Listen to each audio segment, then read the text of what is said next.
ಹಂಗಾಗಿದೆ. ಈಗ ಕೇಂದ್ರ ರಾಜ್ಯ ಮತ್ತೆ ಏನಾದ್ರು ಮಾಡಿ ಶೇರಿಂಗ್ ಮಾಡ್ಬೇಕು ತಾನೆ, ಇಲ್ಲಾಂದ್ರೆ ಮನೆಯಲ್ಲಿಂದ ಬರ್ತವೆ. ಒಂದು ಸ್ಕೀಮ್. ಇನ್ನೊಂದು PMAY ಮನೆಗಳು ಅಂತ ಮಾಡಿರು.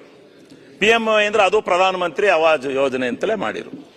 ಬಡವರಿಗೆ, ಗ್ರಾಮೀಣ ಪ್ರದೇಶಕ್ಕೆ, ಅದು ನಗರ ಪ್ರದೇಶಕ್ಕೆ, ಗ್ರಾಮೀಣ ಪ್ರದೇಶಕ್ಕೆ, ಸ್ಲಮ್ಮಿಗೆ ಬೇರೆ ಮಾಡಿರು. ಪ್ರಧಾನಮಂತ್ರಿ ಆವಾಸ್ ಯೋಜನೆಯಲ್ಲಿ ನಮಗೆ ಇವತ್ತು 7.5 ಲಕ್ಷ ಟಾರ್ಗೆಟ್ ಕೊಟ್ಟಿದ್ದಾರೆ. ಆದರೆ ಕಂಡೀಷನ್ ಹಾಕಿದ್ದಾರೆ, ನಮ್ಗೆಲ್ಲ MLAಗಳಿಗೂ ಆಗುವಷ್ಟು ಮನೆಗಳು ಆಗಿವೆ. ಕಂಡೀಷನ್ ಏನಾಕಿದೆ ಸೆಂಟ್ರಲ್ ಗವರ್ನಮೆಂಟ್, ಯಾರು ಸೈಟ್ಲೆಸ್ ಇದು ಹೌಸ್ಲೆಸ್ ಪೀಪಲ್ ಇದ್ದಾನೆ ಅಂತ ಹೇಳಿ ಅದು ಯಾವಾಗ ಪಟ್ಟಿ ಮಾಡಿದ್ರೋ ನಮಗೆ ಗೊತ್ತಿಲ್ಲ.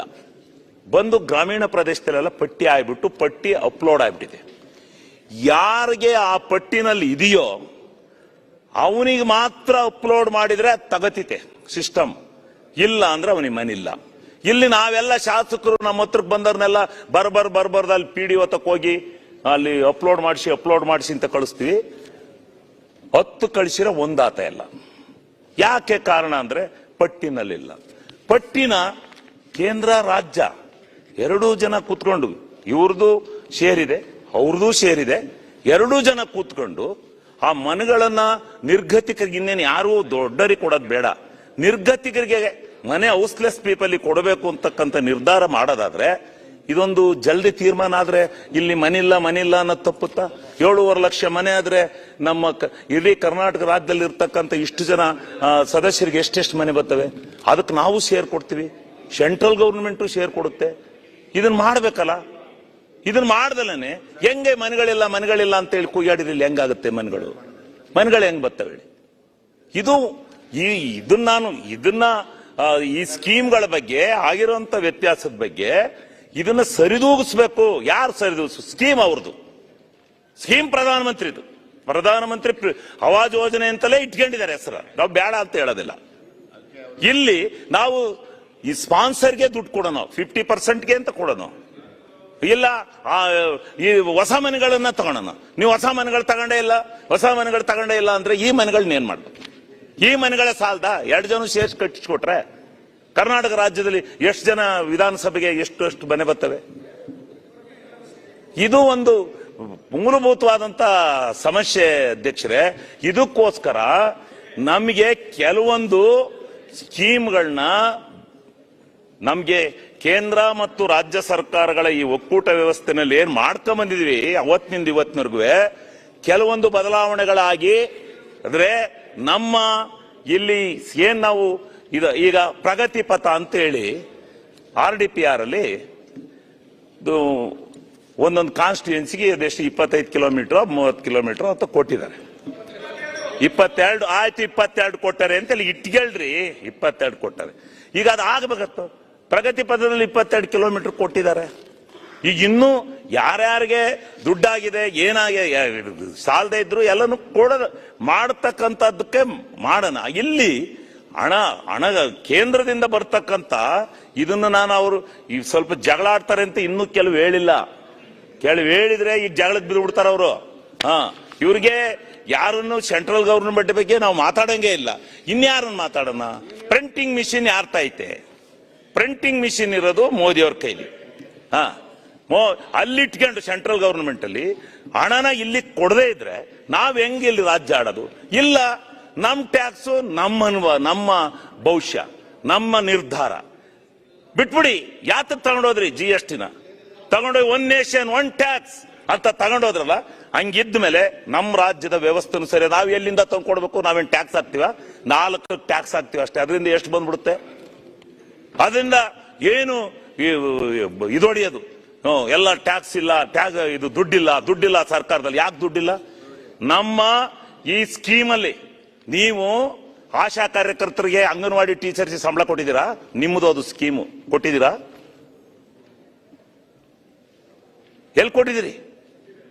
ಹಿಂಗೆ ಎಷ್ಟು ಸ್ಕೀಮ್ಗೆ ಇದು old age pension, central government old age pension scheme ಬರೀ 500 ಕೋಟಿ ಕೊಟ್ಟಿಲ್ಲ, 10,000 ಕೋಟಿ ಕರ್ನಾಟಕ ಸರ್ಕಾರ ಕೊಡ್ತಾ ಐತೆ. 50% ಅಂತ ನೀವು ಶೇರ್ ಮಾಡ್ಕೊಂಡ್ಮೇಲೆ ಯಾಕೆ ಕೊಟ್ಟಿಲ್ಲ? ಇಂಥವೆಷ್ಟು ಗುರ್ತಾಕೆ ಬೆಳಿಗ್ಗೆ ಕೇಳ್ರಿ. ಅಲ್ಲಿ ಹೋಗಿ ಕೇಳ್ಕೊಂಬಂದ್ ಅಲ್ಲಿ ಆ ಫೈನಾನ್ಸ್ ಡಿಪಾರ್ಟ್ಮೆಂಟ್ ಹೋಗಿ ಕೇಳ್ಕೊಂಬಂದ್ ಹೇಳ್ರಿ. ಸುಮ್ಮನೆ ಯಾಕೆ ಹಂಗಿದ್ ಮಾಡ್ತೀರಾ?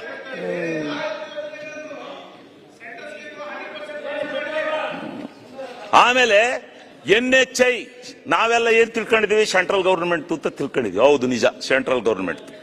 ಆದ್ರೆ NHIಗೆ ಲ್ಯಾಂಡ್ ಅಕ್ವಿಷನ್ ಮಾಡ್ಕೊಡೋರು 3,400 ಕೋಟಿ ರೂಪಾಯಿ ದುಡ್ಡನ್ನ NHI ನಲ್ಲಿ ನಾವು ಯಾವುದೇ NHI ಅನ್ನ ತಗೊಂಡಾಗ ಹೊಸದಾಗಿ 3,400 ಕೋಟಿ ಬಜೆಟ್ ಅಲ್ಲಿ ಇಟ್ಟಿದೆ ಲ್ಯಾಂಡ್ ಅಕ್ವಿಷನ್ಗೆ. ಈ ದೇಶಕ್ಕೆ ಒಂದೇ ಕಾನೂನು. ಅದು ಏನ್ ಕಾನೂನು? NHI ನೀವು ಮಾಡಾರ ರೋಡ ಟೋಲ್ ಕಲೆಕ್ಷನ್ ಮಾಡ್ಕೊಂಡ್ರ, ನೀವು ಅಕ್ವಿಷನ್ ದುಡ್ಡು ಕೊಡೋರು ನಾವು. ಅಲ್ಲಲ್ಲ, ಅಕ್ವಿಷನ್ ಮಾಡ್ಕೊಂಡು ಕೊಡೋರ್ ದುಡ್ಡು ನಾವ್ರಿ.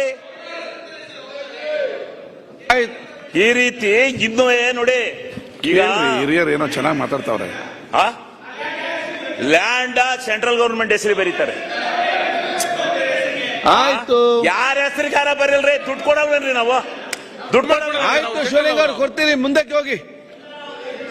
ಕೇಳ್ರಿ, ಹೈವೇ ಬ್ಲಾಕ್ ಆಗೋದು ಬೇಡ ಈಗ. ಹಂಗೆ ಎಷ್ಟು ಆಯ್ತು, ಬೇಗ ಫಿನಿಶ್ ಮಾಡಿ. ಈಗ ನಮಗೆ ಅಲ್ಲಿ ಶಿವಲಿಂಗ 5 ಮಿನಿಟ್ಸ್ ಫಿನಿಶ್ ಮಾಡಿ. ಆಯ್ತು ಅಧ್ಯಕ್ಷರೇ, ನೀವ್ ಹೇಳಿದ್ಮೇಲೆ ಮುಗೀತು. ಪಾಪ ನಿಮ್ಗೂ ತೊಂದರೆ ಮಾಡೋದಿಲ್ಲ, ನೀವ್ ಹೇಳಿದಿರಿ. ಯಾಕೆಂದ್ರೆ ನಾವ್ ಆಮೇಲೆ ನೀವು ಅವ್ರು ಮಾತಾಡುವಾಗ ನೀವು ಸುಮ್ಮನೆ ಕೂತ್ಕೊಳ್ಳಿ ಅನ್ನಕ್ಕಾದು. ಈಗ ಅವ್ರಿಗೆ ಕೂಡ ನಿಮ್ ಕೂಡ ಕೂತ್ಕತಿ ಸುಮ್ಮನೆ. ಪಾಪ ಎಷ್ಟು ತೊಂದರೆ ಕೊಟ್ರು, ಹೋದ್ರು ಆಚೆ ಕಡಿಕೆ.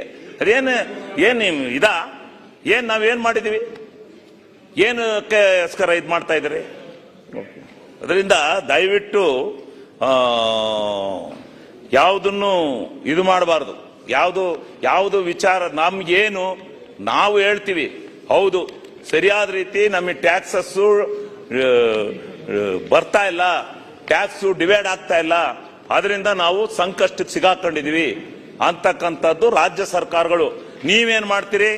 ಇಲ್ಲಿಂದ ಎಲ್ಲ ತಗೊಂಡೋಗ್ತೀರಿ, ನಿಮಗೆ ಬೇಕಾದ ರಾಜ್ಯಗಳಿಗೆ. ಬಿಹಾರಕ್ಕೆ 2,000 ಕೋಟಿ ಕೊಟ್ಟಿದ್ದೀರಿ, ಆಂಧ್ರಕ್ಕೆ 2,000 ಕೋಟಿ ಕೊಟ್ಟಿದ್ದೀರಿ. ಬರಲ್ವಾ ಪೇಪರ್ ಅಲ್ಲಿ, ಬಜೆಟ್ ಅಲ್ಲಿ ಬರಲ್ವಾ? ಎಲ್ಲಾರ 28,000 ಕೋಟಿ ಇದು ಕೊಟ್ಟಿದ್ದೀರಿ ಬಿಹಾರಕ್ಕೆ. ಆಂಧ್ರಕ್ಕೆ ಎಷ್ಟು ಕೊಟ್ಟಿದ್ದೀರಿ? ನಮ್ಗೆ ಎಷ್ಟು ಕೊಟ್ಟಿದ್ದೀರಿ? 10 ರೂಪಾಯಿ ಕೊಟ್ಟಿದ್ದೀರಾ ಹೆಚ್ಚುವರಿಯಾಗಿ? ಯಾವ್ದ 42%? 40 ರೇ, ಅದಲ್ದಲೇ ಮಾತಾಡ್ತಾರೆ ರೇ ಇವ್ರೆ ರೇ. ಎಲ್ಲರಿಗೂ ಡಿವೈಡ್ ಮಾಡಿ ಆದ್ಮೇಲೆ ಹೆಚ್ಚುವರಿಯಾಗಿ ಅವ್ರಿಗೆ ಕೊಟ್ಟಿರೋದು, ಹೆಚ್ಚುವರಿಯಾಗಿ ಅವ್ರಿಗೆ ಕೊಟ್ಟಿರೋದ್ರಿ. ನಮಗೆ 42% ಕೊಟ್ಟು ಆದ್ಮೇಲೆ ಹೆಚ್ಚುವರಿಯಾಗಿ ಎಲ್ಲಾ ರಾಜ್ಯಗಳಿಗೂ ನೀವು ನಿಮ್ಮ ಮನಸ್ಸಿನ ರಾಜ್ಯಗಳಿಗೆ ಕೊಡ್ತೀರಿ. ಇಲ್ಲಿ ನೀವು ಇಬ್ಬಂದಿ ಮಾಡ್ತೀರಿ ಅಂತ ಕೂಗ್ತಿರಲ್ಲ, ಅಲ್ಲಿ ಹೇಳ್ರಿ ಇಬ್ಬಂದಿ ಮಾಡ್ದಂಗೆ ನಮ್ಮ ರಾಜ್ಯಕ್ಕೂ ಟ್ಯಾಕ್ಸ್ ಕೊಡಕ್ಕೆ ಹೇಳಿ. ಮುಖ್ಯಮಂತ್ರಿಗಳು 2 ಸಾರಿ ಹೇಳಿದ್ದಾರೆ. ಮುಖ್ಯಮಂತ್ರಿಗಳು ಇಲ್ಲಿಂದ ಡೆಲ್ಲಿ ಜಂತರ್ ಮಂತರ್ಗೆ ಹೋಗಿ ಪ್ರತಿಭಟನೆ ಮಾಡಿ ಬರ್ಬೋದು, ನೀವು ಅನ್ಯಾಯ ಮಾಡ್ತಾ ಇದೀರ ಅಂತ 2 ಸಾರಿ ಹೇಳಿದ್ರೆ ಸರಿ ಹೋಗುತ್ತೆ. ಶಿವಲಿಂಗ ಮಾತಾಡಿ, ಅಲ್ಲಿ ಹೇಳ್ಬೇಕು, ಹಿಂಗ್ ಮಾಡಬೇಡಿ, ನಮ್ಮ ರಾಜ್ಯ ಚಾನ್ಸ್ ಸಿಕ್ಕುದಿಲ್ಲ. ಈ ರಾಜ್ಯಕ್ಕೆ ಬರಬೇಕಾದಂತ ಸ್ಕೀಮ್ಗಳು ಮತ್ತೆ ಎಲ್ಲವನ್ನೂ ಸ್ಪಾನ್ಸರ್ ಸ್ಕೀಮಿಗೆ ಬರುವಂತ ಹಣನ ಜಲ್ದಿ ಬಿಡುಗಡೆ ಮಾಡಿಸಿ. ಈಗ ನಿಮ್ಗೆಲ್ಲ ಕೊಡೋಣ, ಅದ್ ಬಿಡುಗಡೆ ಮಾಡಿಸ್ರಿ. ಕ್ಷಣ ಕ್ಷಣದ ಸುದ್ದಿಗಳಿಗಾಗಿ ಫ್ರೀಡಂ ಟಿವಿ ಸಬ್ಸ್ಕ್ರೈಬ್ ಮಾಡಿ, ಲೈಕ್ ಮಾಡಿ ಹಾಗೂ ಫಾಲೋ ಮಾಡಿ. ಹೊಸ ಸುದ್ದಿಗಳ ನೋಟಿಫಿಕೇಶನ್ಗಾಗಿ ಬೆಲ್ ಐಕಾನ್ ಮೇಲೆ ಕ್ಲಿಕ್ ಮಾಡಿ.